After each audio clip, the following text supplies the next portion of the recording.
تمہاری زندگی چاہے جیسی بھی ہو یہ اللہ کی دی ہوئی ہے. زمین اللہ کی ہے, آسمان اللہ کا ہے. کسی کا بھیک مانگ کر نہیں کھاتے, اللہ کا رزق کھاتے ہیں. اور جب تک زندگی میں تمہارے جان باقی ہے, سانسیں باقی ہے, اخلاقی فریضہ نہیں, تمہاری جان کا یہ فریضہ ہے. جب رب ذوالجلال کی ذات پر یا رسول کائنات کی ذات پر یا دین اسلام پر کوئی بھی کتا بھونکے, اس کا جواب دینا ہر مسلمان پر فرض ہے. حق ہے, حق ہے, حق ہے, حق ہے. مصلحت حکمت الگ مسئلے. آپ کو میں بتاؤں, آج ہماری جو ان حالات ہیں, مجھے یہ گفتگو کرنا بہت ضروری ہے. اس کے بعد کیا ہوگا مجھے اس بات کا کوئی ڈر نہیں, کوئی خوف نہیں, اس لیے کہ میں وہ امانت تم تک منتقل کر کے جانا چاہتا ہوں جو حضور پاک کی امانت ہے. بے شک. اگر اس دور میں علماء کی زبانیں گنگ رہ گئیں, خاموش رہ گئیں, ان کو حدیث پاک میں گونگا شیطان کہا گیا ہے. جو عالم اس دور میں خاموش رہ جائے وہ گونگا شیطان ہے. دین حق پر کوئی حملہ آور ہو. کیا بات ہے. سورہ میں نے جو تلاوت کی آپ کے سامنے خطبے کے بعد, آپ نمازوں میں بھی پڑھتے ہوں گے نا, قل یا ایھا الکافرون لا اعبد ما تعبدون. یہ رسول پاک صلی اللہ علیہ وسلم پر کب نازل ہوئی؟ اللہ تعالیٰ فرما رہا ہے اپنے محبوب سے, اے محبوب آپ فرما دیں, اے کافروں میں اس کی عبادت نہیں کرتا جس کی تم کرتے ہو. یہ سورے میں ہے. یہ سورے آپ پڑھتے بھی ہیں لیکن بہت سارے لوگوں کو یہ گڑتی بھی ہے, اور وہ کہتے ہیں قرآن میں ایسا بھید بھاؤ سکھایا گیا ہے. بات کیا ہے آپ کو میں بتاؤں. سورے میں اللہ تعالیٰ فرماتا ہے محبوب آپ فرما دیں, اے کافروں میں اس کی عبادت نہیں کرتا جس کی تم کرتے ہو. وَلَا أَنْتُمْ عَابِدُونَ مَا أَعْبُدُ, اور نہ ہی تم اس کی عبادت کرتے ہو جس کی میں کر رہا ہوں. جب ہے ہی نہیں ہے یہ چیز, یہ سورہ کب نازل ہوئی؟ مشرکین مکہ نے آ کر ایک بار حضور سے عرض کیا کہ دیکھیں مسئلہ آپ کا بڑھتا چلا جا رہا ہے, ایمان والے بڑھتے جا رہے ہیں, روز بروز اسلام میں داخل ہوتے جا رہے ہیں لوگ.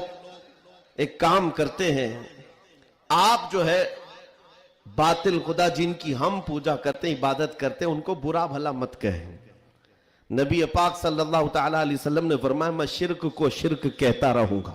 کیا بات ہے, ماشاءاللہ. حق. آپ ایک بات میں آپ کو بتا دوں, کوئی چیز بھی بری ہو تو اس کو برا کہا جائے گا. اخلاق سے گری ہوئی چیز ہے تو اس کو برا ہی کہا جائے گا. دوسرا انہوں نے آپشن رکھا کہ ٹھیک ہے آپ یہ کہتے ہیں ایسے ہیں ویسے ہیں, ٹھیک ہے ایک کام کرتے, ایک سال آپ ہمارے خداؤں کی عبادت کریں, ایک سال ہم آپ کی خداؤں کی عبادت کریں. نبی پاک صلی اللہ تعالیٰ علیہ وسلم نے فرمایا میں شرک سے اللہ کی پناہ مانگتا ہوں, میں اس کی عبادت نہیں کرتا جس کی تم کر رہے ہو. بے شک, بے شک. تیسرا آپشن دیا گیا کہ ٹھیک ہے خالی آپ ہاتھ رکھ دیں ہمارے خداؤں کے پاس, اور اس کے بعد پھر ہم اور آپ مل کر کے چلتے رہیں گے اور ہم آپ کے ساتھ دین میں داخل ہوں گے. نبی پاک صلی اللہ تعالیٰ علیہ وسلم نے فرمایا ہاتھ تو دور کی بات ہے, نظر اٹھا کر کے بھی نہیں دیکھوں گا. بے شک. یہ سورہ نازل ہوئی ہے میرے عزیز. حالات میں بہنے والے جماعت کے ان غدار منافقین کو میں بتا رہا ہوں جو جیسا دیس ویسا بھیس کے نعرے لگاتے ہیں. جب حالات ایسے آ جائیں تو ان کو سب کرنا پڑتا ہے. تم رسول پاک کے نہیں ہو سکتے. میرے آقا نے فرمایا ہے رب تبارک و تعالیٰ کی جو عبادت کرتا ہے پھر وہ کسی اور کی عبادت نہیں کر سکتا. عزیزان گرامی وقار, اے مومنوں, حالات جیسے بھی سخت آ جائیں ایک بات میں آپ کو بتا دوں, کس بات سے ڈر ہے تمہیں, کس بات سے خوف ہے تمہیں؟ میرے عزیزوں, میں تو کہتا ہوں کم از کم سنیوں کو تو حالات سے نہیں ڈرنا چاہیے جو ہر سال کربلا سنتے آتے ہیں.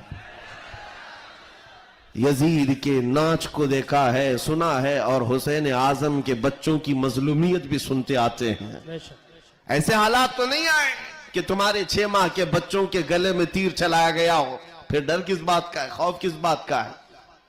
ہاں ایک بات میں آپ کو بتا دوں, تمہارا یقین اتنا پختہ ہو جائے کہ ایک لفظ بار بار ہم دہراتے ہیں اور کچھ لوگوں نے آج مجبور بھی کر دیا ہے کہ ہم اور کہیں اللہ اکبر اللہ اکبر اللہ اکبر. اللہ سب سے عقیدہ ہے کہ نہیں آپ کا؟ اللہ سب سے.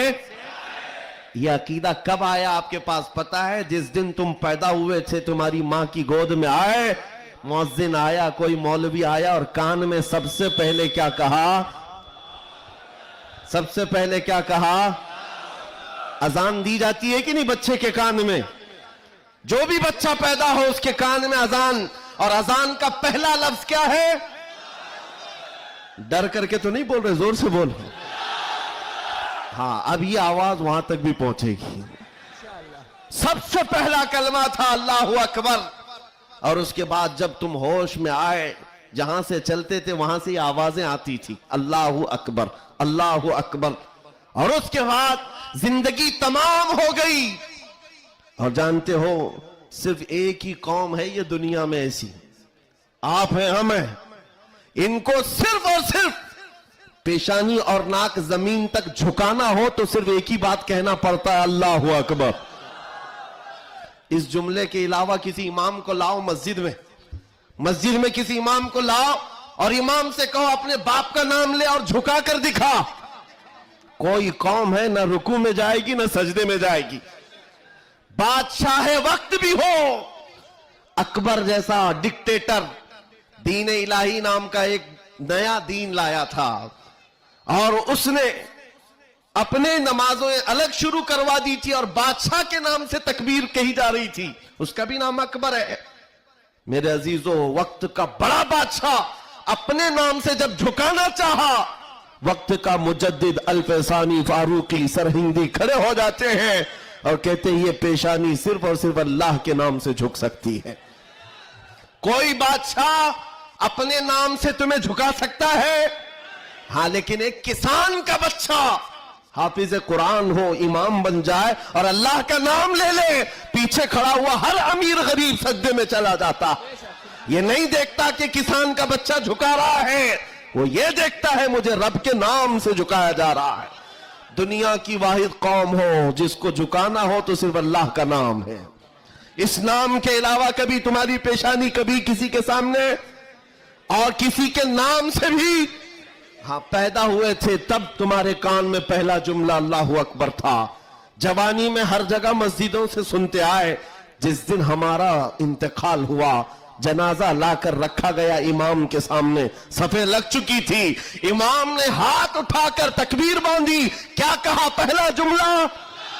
اللہ اکبر. ہم پیدا ہوئے تھے اللہ اکبر کہتے ہوئے, دنیا سے جا رہے ہیں اللہ اکبر کہتے ہوئے. یہ عقیدہ ہے مسلمان کا, پیدائش سے لے کر موت تک اگر کسی کو بڑا مانتا ہے تو صرف اللہ اکبر کہتا. اس کے علاوہ تاج اور تخت کی پوجا ہمارے یہاں نہیں ہوتی. 5 سال 10 سال حکومت کرنے والے کوئی دیوتا نہیں بنتا, نہ ہی ہمارے ہاں نبی کی عبادت ہوتی ہے. عبادت صرف اللہ کی ہے. آج تم سب کے لیے جو چیز فرض بن چکی, فرض وہ کیا ہے جانتے ہو؟ وہ فریضہ میں ادا کرنا چاہتا ہوں. آج جنگ کا میدان بنا دیا ہے سوشل میڈیا کو, اور لوگ ہم سے یہ کہتے ہیں آپ خاموش رہیں تو ادھر سے کچھ نہیں ہوگا. میاں ہمارا دین ایسا ہے کہ ہم اپنی باتیں لوگوں تک پہنچانے میں مصروف رہتے ہیں. ہمارے اندر اخلاق بھی ہے, موریلٹی ہے, نرم گفتگو کرتے ہیں, بازو پھیلا کر لوگوں کا استقبال کرتے ہیں.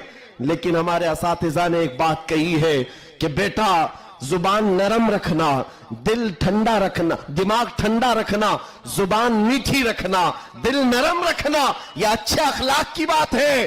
لیکن یہ اس وقت تک ہے جب اخلاق میں ہو, اور جب نبی پاک کے سامنے کوئی کتا بھونکنے لگے تو پھر اب زبان میٹھی نہیں رہتی, دل ٹھنڈا نہیں رہتا اور دماغ نرم نہیں رہتا.